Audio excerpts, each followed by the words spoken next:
معلش يا جماعه انا اسف، انا بتاسف لجماهير الاهلي كلها فوق دماغي. على كده يا مان بقى انت بتحب جماهير الاهلي؟ انا ماليش غيرهم، انا لحم يكتفي ده من خيرهم والله، انا من صغري اهلاوي. لا اي والله. نقد بتقبله من الجماهير يعني كلهم فوق دماغي. طب في واحد من الجمهور كده كان عايز يوجه لك رساله. دخله يا حبيب قلبي، تعالى يا حبيبي تعالى تعالى. تشتكي اتفضل. من ايه يا حبيبي؟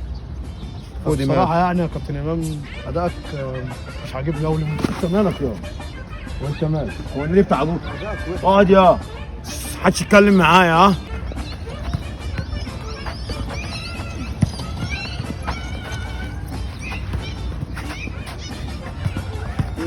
طب وبعدين يا جماعه؟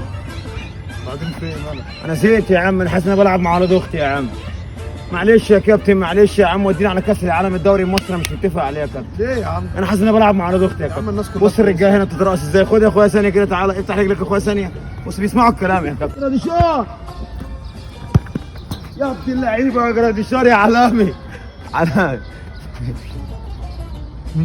ايه ده؟ ايه ده يا كريم بتعمل ايه يا كريم؟ بعمل زيه يا عم. بتعمل زيه ايه؟ هو انت فاهم هو بيعمل ايه طيب؟ ايوه يا عم، الراجل بيقول لك هو مش شايف حد كده. يا عم الراجل حاطط ايده على مراخيره يا عم مش على عينه. يبقى هو كده مش شامم حد. هو مش شامم يا الواد ده شكله غبي. يا عم اهدى طيب يا أبويا. انا احسن انكش. هنكشني هنكشني. طب أنا أعمل إيه دلوقتي؟ الله انا اهو اهو اهي يلا. هاي الاول يلا مروان يلا. حبيب اخوك، مصر كلها مستنيه مروان عطيه يجيب جون عشان يشوفوا الاحتفال بتاعه. انا مش مروان عطيه يا اخويا. انت مين يا انا اخويا؟ كده مروان طعميه، طول الشهر في رمضان ببقى مروان طعميه، ده احتفال الطعميه. انت في الوقفه هتعمل ايه طيب؟ ببقى مروان تعليه، بعمل دماغ غريبه يا مروان. وفي العيد؟ بابا مروان تقليه عشان محلات الكشري. ماشي. حبيب اخوك، افضل انا بتاع كله، انا بتاع الغلابه اللي انتوا عايزينه يا اخواتي. يلا اهي اهي اهي يلا اهو يلا